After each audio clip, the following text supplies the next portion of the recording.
Today we are going to be attempting this head wrap, which is a lot more difficult than all of the other ones. This is about 5 yards of fabric. 5 yards, but it doesn't feel that heavy once it's on. I'm more familiar with Nigerian women wearing these, but I'm sure in other parts, in other countries within Africa, you'll find other tribes of women wearing them as well. Now, around the face, this is all like hand pleats. This is one fold, two, there's 3 or 4 under this. The finished product looks like this.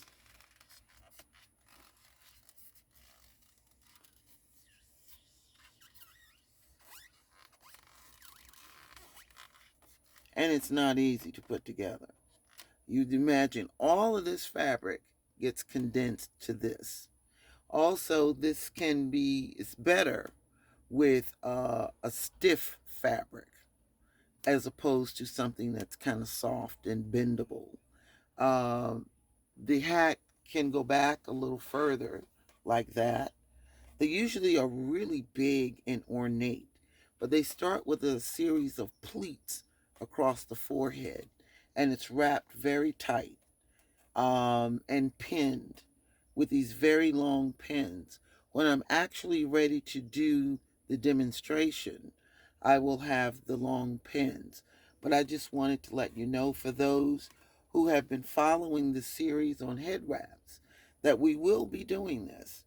Maybe not this. This is not an exact version of it because of the fabric being so busy. You really don't get a chance to appreciate the folds. But there are pleats here, what we call hand pleats, that you do yourself as you're going. Or we could iron the fabric and pleat it all the way out and then do it. But I'm going to do it the easy way. And then you can always, go online and look at others as to how to wrap it. But this can be very ornate and get very large. And it looks like a rose petal on their heads. So I just wanted to share that with you, that this will be an upcoming video, but just not right now. Thank you.